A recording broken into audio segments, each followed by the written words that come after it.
I'm not reviewing Brunch of Disgustingness this week, sorry. No, I'm not reviewing it. It's not worth it. Alright. I am not going to be pressured by a piece of wrong answer buzzing text underneath me anymore. Alright, fine. Carpe diem, my name is Ultranatic, and this is Total Drama Reviews. This is where I, as a lover of animation and reality shows, look over the show that combine them together the best. Quotation marks around best. Seriously, I'd much rather phone in this review the same way they phoned in this episode, The Brunch of Disgustingness. By that title, I bet you all think this episode is going to have a Project Runway challenge, don't you? Of course not. It's a throwback to all the eating challenges in Survivor history. And you know what that means. Gross out humor! Everyone's favorite form of humor, since Owen apparently doesn't exploit enough. So will I be able to stomach this episode, or will I lose my lunch over the very thought of it? Well, per the request of my last review, get your barf bags ready. This is the Brunch of Disgustingness. I think I'm gonna be sick. We start with the teens walking into the mess hall, confused by a lack of nutrition. What? No breakfast? There will be plenty of food later on. What's so funny? I'll tell you in a minute. What are you two bozos so giggly about? As you can see, Chris and Chef are giggling like little boys on April 1st. Very subtle. Congratulations! You'll all be on the jury for the final episode. Got the power! Yeah! I have a feeling you're lying.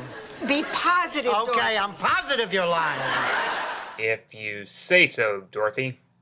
Ready for a little good news? This week, no one will be kicked off. It's all for rewards. Oh, so we can just skip this episode if we want to. No, I'm a huge fan of this show, so I don't want to have to skip any episodes. But yeah, you can skip this episode. You see, I'm about to highlight the biggest problem with the Brunch of Disgustingness. And surprisingly, it's not the puke-based humor they're about to use. Instead, it's one major question. Why does this episode exist? I mean, there's no elimination, so the actual reality show format doesn't do anything. But then again, there were several episodes in early Big Brother which had no challenges either. And instead, were just used to focus on the participants and their interactions. So you'd think they'd be doing that here. And I'd say they tried, but more accurately, they struggled. That's like trying, it's just without succeeding. So, what attempts do they make at character development? Wow, your hair looks great today. How do you take care of it? Well, first we have Heather trying to manipulate Bridget to be in her alliance. Ow!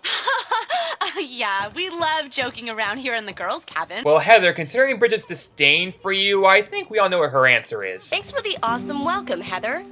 Or maybe we don't. Watch it with this one. She's trouble. Okay, so Bridget is so uncharacteristically trusting of Heather that Gwen needs to remind her that Heather's the bad guy. Despite the fact that Heather taunted her during the talent show, to which Bridget retaliated by firing on Heather during the paintball challenge, and yet Heather is still open to an alliance with her now. I know in Survivor you have to keep your options open, but isn't this kind of like if Wonder Woman teamed up with Cheetah? I mean, oil is supposed to mix with water, right? We do get, I guess, a heartfelt goodbye between her and Jeff. It was like real cool working with you, together as a team. I'm glad we got to know each other on a deep level and all. So I guess this means the episode's going to attempt a softer emotional moment. Big day ahead of us.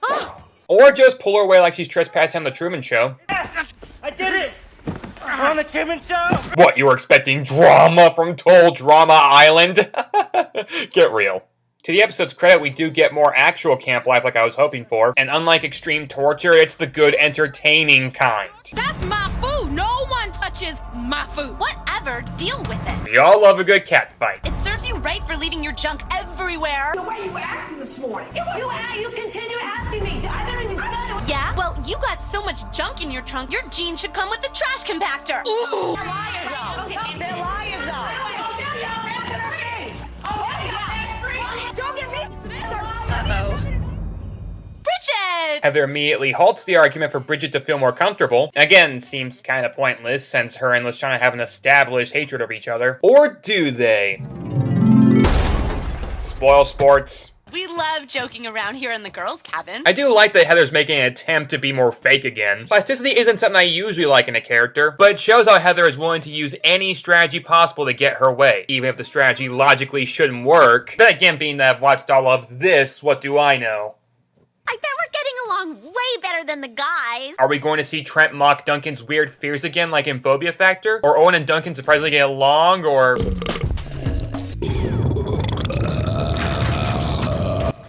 Oh, right, I forgot. Gender-based episodes of TV shows usually show guys as stereotypes instead of as actual people. Sorry. You should be sorry, because that was weak.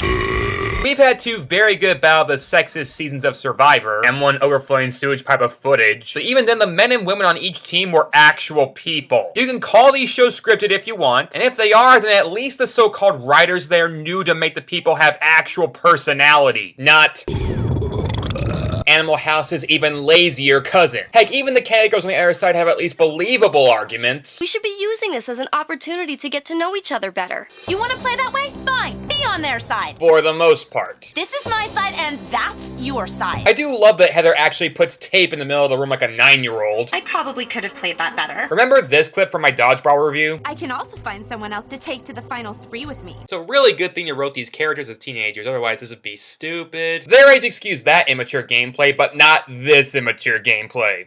Take your pick. You just dug your own grave. Yeah, it's Bridget and her 2 friends versus Heather and Lindsay. So numbers-wise, Bridget is totally doomed. Heather? You seem to have about as great a math skill as Costello. 7 to 28, 13. Oh, no. The teams then go back to the dining hall where the challenge is about to commence. Today's challenge is the Brunch of Disgustingness. Oh, so it's a dancing challenge. Fear not, I have the elegance of Maxim Shmerkovsky on my side. You'll be getting a 9-course meal. No, of course, it's an eating challenge. Each member of each team must finish each dish. You will not know if the next dish is grosser than the last, just that it will likely be gross. Well, at least this gives me the opportunity to reference more Hell's Kitchen clips. Oh my gosh. Tell them what they'll get if they win, Chris. What was that? Tell them what they'll get if they win, Chris. Even game show hosts are telling you to lay off the ecstasy, chef. But once they offer the prize of a 2-day stay at a resort, they decide to begin with their first course, meatballs. Emphasis on the latter syllable. Beef testicles, bourguignon. Testicles? Okay, now's the time to go over the gross-out humor I'm not particularly fond of. Okay, let me be a touch more specific. Me not liking gross out is unfair when judging a gross out episode. Gross out products have been a huge success for decades, so it's clearly a demographic that works for some people. However, it's not that the humor is gross out. It's that it's the same gross out. Aside from the burping we saw earlier, the rest of the episode is just gonna be Ralphing.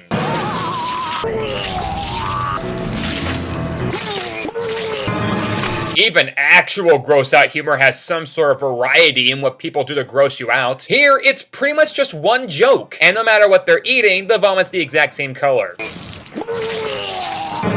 It's not easy being green. Also, to any gross out fans out there, I have to ask what makes puking funny. Farting, I get, it sounds funny.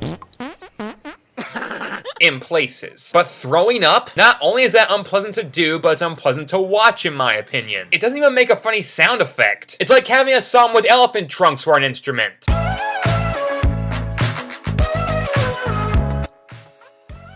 Okay, for record, I like that song, despite what I just said. To be fair, this challenge does go into the conflicts we've seen in Survivor eating challenges before, like what happens if someone's a vegetarian. I can't eat a brain. Taking a pass, Kimmy? It's a mammal. Can't do it. I'm a vegetarian. It's against my principles. However, she overcomes this with a pep talk from Jeff. It's not that big a deal. Sometimes they castrate bulls for, medical reasons. That just made the situation unintentionally grosser. It's okay the gonads you're eating might have been unhealthy.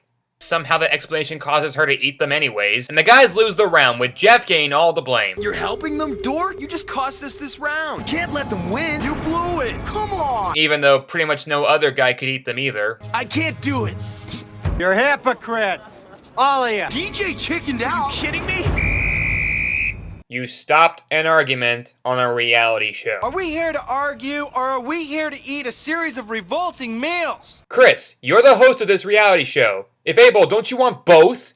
Sorry, man. Sorry about that, dude. I couldn't believe how quickly the guys made up. Even I like to hold a grudge for a good 6 minutes. Yeah, as a guy who's seen multiple reality shows, I know for a fact that guys never hold grudges. You serious? Who spelled it correctly? Who spelled it correctly? Damn it, look at me! I'm looking at you. I hope you go home this week. 2 days ago, I told you that plan. I kept your ass off the block! Go back to the grocery store! I can tell Jessica to lower her voice. You cannot tell Jessica to lower. Hey, Chris, shut your mouth. Shut your mouth. Shut my Shut up! You don't even want Ever! And now, the next course in the Brunch of Disgustingness. How about live grasshopper pizza with tangy jellyfish sauce and live anchovies? It's raw, come on! To clarify, does every camper eat at least one of these dishes? Okay, it's an automatic 5 to the casualty counter then. Again, referencing my old reviews, we see Gwen gets buried under the beach for 5 minutes. As long as we decide to dig you up. What next? Is he going to jokingly poison the contestants? Well, that's pretty much the case for this episode. Some advice: don't eat grasshoppers live. They have a lot of bacteria on them. That is straight up nasty. I ain't eating that. And no matter how gross, the stuff they served on Survivor were always described as local delicacies. One of the most sought-after delicacies in Fiji, the mother of pearl. A Marcasian delicacy. Now we're gonna move into the delicacies. As in, non-lethal. And this isn't even the first episode where campers are required to eat potentially fatal foods. We've got the live chicken from Phobia Factor, the poisonous blowfish sushi from Who Can You Trust, and the garbage from Basic Straining. No one is going to pull up a file of me eating garbage. If you want an example of healthier eating choices, you could have just watched Super Size Me. But the campers do their best to stomach it. Delicious. That must be one of the worst combinations I've ever tasted in 21 years of cooking. Piss off, will you? Including Bridget, who's totally okay with eating fish. Sure, I've eaten tuna salad sandwiches, but I never worked out my position on eating live fish. Doesn't seafood qualify as meat too? It's food that came from a living, breathing source that was killed. And she's okay with that. Whatever, she musters through as the guys try the same. Whoa, big guy! No taking seconds until everybody's had a slice. Oh yeah, here's another problem with the episode. The winners will be painfully predictable. I mean, the guys might be down a point, but they have Owen. You have a chance of winning with Kirby on your team. There is no way I'm eating that. It's not even food. Lindsay. I suppose to the episode's credit, we do get more focus on Bridget. She's not that interesting of a character, but at least we're learning things about her. Like, apparently she knows yogic meditation. Let's try a little yogic meditation. Now that's what I'm talking about. Not only is she good at this talent, but she used it to also help her teammates out. I actually did not think this was an interest of yours, but you've been undeniably effective. Meanwhile, the guys have their own method for Gain trying to stomach his food. I need you to hold me down while Jeff, you stuff the slice in my mouth. No, stop! I'm warning you, my dad's a lawyer! Mama? Okay, that was a legit funny moment in the episode, and it wasn't gross out based. Connect the dots. I don't really mind beef testicles or live grasshopper pizza with jelly. So, your connected dots looks like this then. The guys win the round, narrowly beating out the ladies, as all of them except Lashana could eat their food. And we cut to the next course. Spaghetti! Well, actually, earthworms covered in snail slime sauce and hairballs. Seriously? Did you throw up on that plate? No, I can't take it anymore! And neither can I. We have 5 minutes left in this episode. And almost the entirety of it is going to be the same thing as what we've been seeing throughout the rest of it. They try a disgusting, uneatable course with some resistance, but a team musters through to win a point. It gets so repetitive they just turn it into a montage, which I will now mock with even more Hell's Kitchen clips. Oh my god. I don't even know how to explain that. I'm sorry, it wasn't up to par. Up to par? It's unedible. French bunion soup with hangnail crackers. Are you seriously trying to kill me?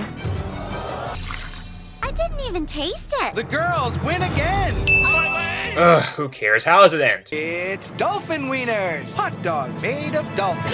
Okay, not very appetizing, but at least it sounds not immediately fatal. Oh, I can't. I'm a surfer. I swim with dolphins. You also swim with fish, and apparently you'll eat them just fine. I'm with you, sis. I'm not eating no dolphin. And for whatever reason, DJ decides to not eat either, so it instead turns into a one-on-one challenge between Owen and the lady who would eat a live grasshopper. Little grasshopper minding his own business. What I want to go and bite his little head off for? Obviously, Lashana is the smarter of the two, but they're not playing Trivia HQ, they're playing Brunch of Disgustingness. Owen, of course, wins the challenge. And then we get Wretch City as everyone pukes their guts out. Oh wait, Chef and Chris nearly throw up, but keep it down. That equals variety. Gag me. And what do they follow up this fantasia of comedy and elegance with? The guys walking off into the sunset. Hey, what do you know? That doesn't fit. That doesn't fit. Elsewhere, the girls lock Heather and Lindsay out of the cabin. It's not like they can't just go through a window or sleep in the guy's cabin instead, I guess. And the episode mercifully ends. Brunch of Disgustingness. Verdict? Skip it. What they said. The humor is repetitive, the challenge is repetitive, the puke is repetitive, and nothing of value is gained from this episode. Every time something happens that the viewer might get invested in, they pull away, leaving nothing but a tease for the person watching, which is the exact opposite of what reality shows, live action or otherwise, are supposed to do. That is the biggest insult to the genre I've ever seen. I know I joked endlessly about the use of my barf bag, but this useless episode isn't even worth making me lose my lunch over. The true sign of an episode that failed in every single way. I mean, it's, rather pathetic. There's not one appetizing ingredient. This episode is so devoid of quality, it might just put me into a funk. It's gonna take something magnanimously inspired and creative to get me out of it.